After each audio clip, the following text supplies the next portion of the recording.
All right, so I'm going to detail a prime example of why my friendships with white people are not always sustainable. Today, I'm going to this amazing event. It's about interfaith and Buddhism and, meditation and all these amazing things. And on my way inside, I'm just trying to check to see if this is the building, right? If this is the building I'm supposed to go to. There's not a big signage on the outside. I walk up to this woman. I'm, excuse me, ma'am. She didn't really look. Okay, whatever. Excuse me, ma'am. Ma'am. Lady, right? Like, I know she hears me. I'm very audible, and she scrambles to get into her car. So I'm like, is this happening? Is it really happening? Yeah, this is happening. So instead of going up to the building to ask someone else, I go even further up to the woman, to her car door, to her driver's side door, to say, hey, ma'am. She turns her head, like, just completely turns it, like, she just did not want to acknowledge me. She just did not want to see me. And I'm trying to ask her, is this where the interfaith conversation is happening about peace and conflict resolution and love and happiness and meditation and joy and shit? Like, that's all I'm trying to ask her. And, yeah, so that happened. And honestly, I mean, it was hurtful.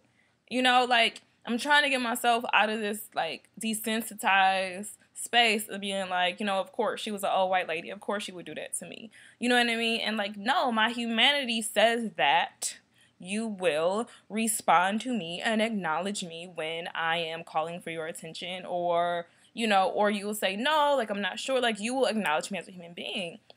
So the fact that she chose not to, like, I mean, it hurt. Like, it hurt in a certain way that's all too familiar. And this is where racism, discrimination, invisibilization triggers my anxiety, right? And I'm trying to wean myself off of my medication.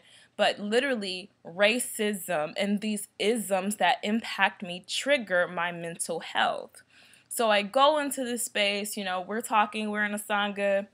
And, I noticed, like, my hand is starting to shake. So now my anxiety is, like, manifesting in my body. My hand is starting to shake. I'm distracted. I can't really participate in conversation. So this is a predominantly white space, but I'm just like, well, I want to share. I'm in this space with you all. Like, it was two black women. I'm in a space with you all, and I want to, say, this is what happened to me. I'm distracted by the conversation. All I'm trying to do is talk about peace, but this thing happened downstairs, and I have to share it. And I did. And so, a couple of people, they did like this and, spoke and shared and apologized if that happened to me. And, one person who was in the Sangha actually worked there, and, he apologized that that had to happen on their property and blah, blah, blah, blah, blah, like, cool, whatever. So I was trying to reorient myself to this being a safe space, right? So it was cool. But afterwards, like, two people came up to me and was like, yeah, it wasn't really racism. Like, yeah, the lady was just being a jerk. Like, yeah, that's not really what happened. And so this is why I do not enter predominantly white spaces. This is why my relationships with white people are very, very rarely sustainable. Because I walk into a space that has middle-class values. I mean, this was on campus, but I walk into a space that has middle-class values, drenched in class privilege, and I walk into there like this, all of me like this, right, whatever, and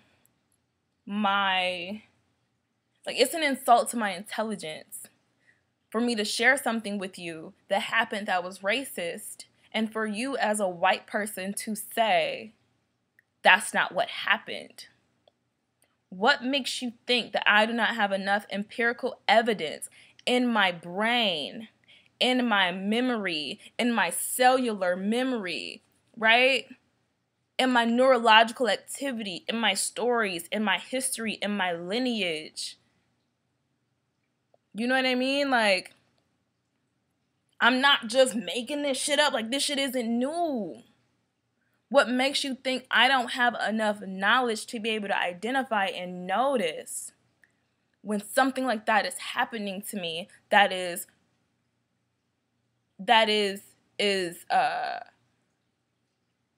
an outcome of,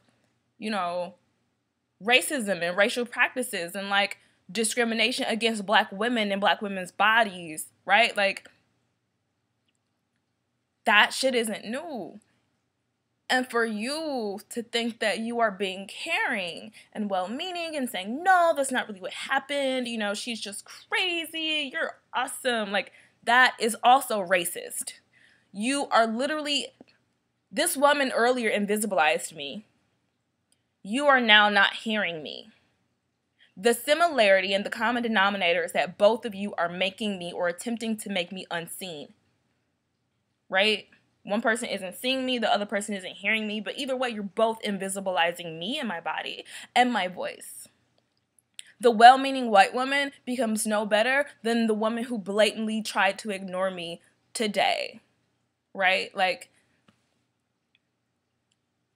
so this is a function of white guilt, because you have to say, no, that white woman wasn't being racist because racism doesn't exist anymore. She was just being a bad person. Because then if you acknowledge that this woman who's kind of like your peer in age, race, gender, if you have to acknowledge that, then you have to turn around and reflect on yourself and say, hey, in what ways have I done something similar? Hey, in what ways have I participated in discriminating against a Black person who approached me for a simple question? Right? But white guilt is not going to want you to ask yourself that, so you have to dismiss it, period. With this other person who you know nothing about. You only have my word and my story to go off of. But you aren't trusting me to know myself and know my experiences well enough and privileging your ignorance about the situation over my knowing. How racist and problematic is that? So this happens often.